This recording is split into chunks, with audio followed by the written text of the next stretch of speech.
All right, everybody. Welcome back to a brand new motovlog. Now, in today's video, we're going to be doing something a little bit different from what I normally do. Today, we are going to be going over here to the lake, as I'm about to pull into. We're going to be going over 5 things that I love about my Yamaha V-Star. So, sit back, relax, listen to my voice and the things I have to say regarding this good old bike here, and I hope y'all enjoy. Alright, so we've made it to the lake, ladies and gentlemen, and here is my beloved V-Star out here looking great in the sun with the background of the water. We got some dudes fishing out there today. But like I said in the intro, today we're going to be going over 5 things that I love about this bike, the Yamaha V-Star 650. This one is a 2002, had it for about 3 years now, and it has treated me with nothing but the best in my riding adventures. So let's get straight into this. So number one of my favorite things about this bike, one thing I absolutely love, is the look of the bike, if that wasn't obvious already.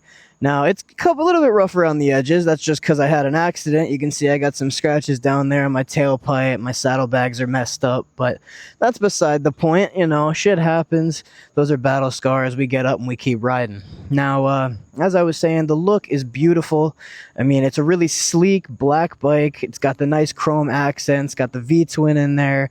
It looks great. You know, the Yamaha branding is nice and clean. Seat looks good. We got a cool sissy bar on there in case you want to have a tandem rider with you. You know, our signals front and back are pretty standard. They look good. I'll come around the front of the bike here. I know it's a little bit dirty right now. I probably should have wiped it down a bit before I started recording, but, you know, we got to make do with what we got, right? But like I said, the look of this bike is just beautiful. You know, everything about it, from the internals, the engine, everything in there. Even the kickstand looks clean, man.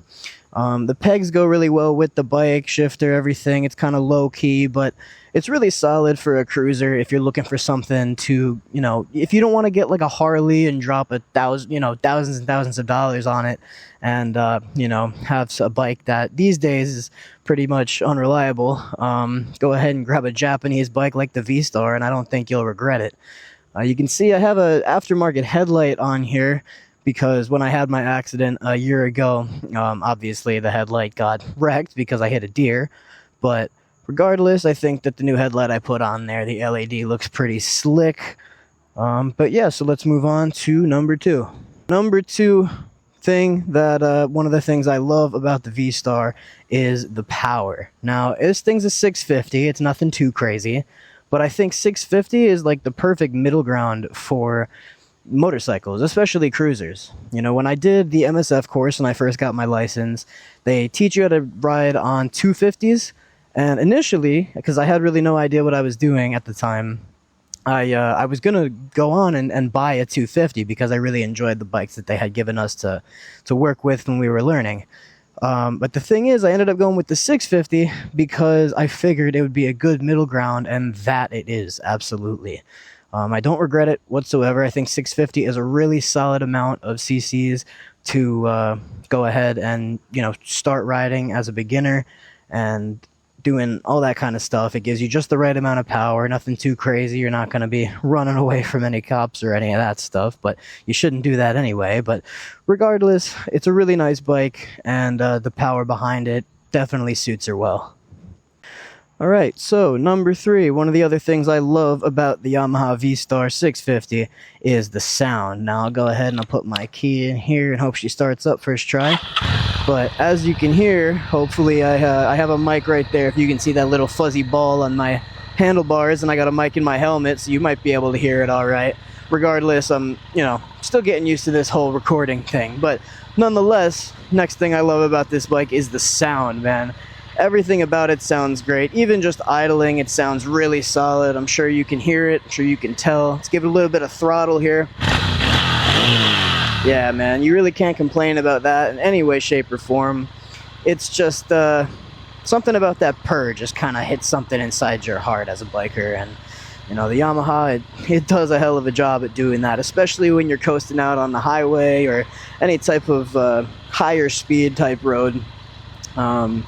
You know, this bike is definitely a gem for sure. Okay, so now that one was kind of short, but the sound is the sound, and most motorcycles sound fucking amazing. But this is just the things that I love about my bike. Now, number 4 is going to be the seat and the seating position, where the pegs are, basically the overall comfort of the bike. You know, the seat is pretty wide, as you can see here, and plenty of room for my fat ass. You even got a nice, pretty wide sissy bar back here and passenger seat, so whoever's riding with you will be comfortable. We got these passenger pegs here so they can sit on it and have no issues, be real comfortable on the bike. But regardless of a passenger, you're the rider, and if you're going to be on one of these things, you want to be comfortable. So I'll tell you right now, I've sat on a couple of bikes. This one, without a doubt, is the most comfortable motorcycle I've ever sat on. There's something about this seat. Like I said, I think it's just because it's wide. It's also just like this leather. It's nice and soft and comfortable, but it's still firm, that you don't feel like you're going to slide off or sink into the bike or any type of stuff like that. But the comfort of this bike, man, really is just unmatched. There's something about it. It just feels good on the cheeks, if you know what I'm saying. That's number 4. Just the overall comfort of the bike. It's just one of my favorite things. I love it. Now, with all that being said, that leads me into number 5, one of my favorite things about the Yamaha V-Star, and that is the ride itself. As you can see, we're pulling out of the lake here now. We're going to go on a short little ride, and I'll continue to elaborate on this as we go. But one of my favorite things, like I said, number 5 for the Yamaha V-Star, one of the things that I love about this bike is just the ride itself, man. Everything between, you know, the way shifting feels, the throttle control, mirrors, even though these are aftermarket, everything about this bike, the actual act of riding it, is so great. You know, we got solid brakes, solid tires. You know, the bike feels very versatile, very durable. We can, you know, swerve when we need to, cruise around, we can kick it into high gear and go fast. There's nothing really that I can complain about when it comes to riding this motorcycle. It truly is just a great time, and I think that the Yamaha V-Star is an absolute gem and an absolute perfect motorcycle, not just in general, but especially for a beginner rider. Now, this is my first motorcycle. I've been riding for about 3 years now, and as I've been saying, if you're a beginner, I think you should absolutely consider getting a V-Star as your first motorcycle, because everything between the weight, the way it feels, the riding, and the look, everything that I've mentioned in this video, it really is, I think, it's got the whole package, and you couldn't really ask for more. Now, I know a lot of people might be a little bit turned away from the cruiser style of it, and a lot of people might be turned on to the cruiser style of the bike. And if that's the case, then at the end of the day, it's your decision and your motorcycle that you're going to end up getting, if any at all. So it's your decision, and you're going to have to determine whether or not the things that I've said are intriguing to you, and if you want to go with something like this. If so, then that's great, and I'm glad I could help you make your purchase of a really solid motorcycle. And if not, that's okay too. I just hope that I gave you some insight and validated any concerns you might have, or maybe diminished them. But yeah, with all that being said, I know this was kind of a shorter video and more of a themed one, not quite a motovlog, but more of a explanation and just kind of a talking point type of thing. But regardless, guys, I hope you enjoyed this video. Don't forget to like, comment, and subscribe, and let me know down below if this was interesting to you and if I taught you anything about the V-Star and maybe showed you a little bit of a different perspective of riding this thing. But yeah, guys, with that being said, my name is PureFlight, and I'll catch you in the next ride. Peace.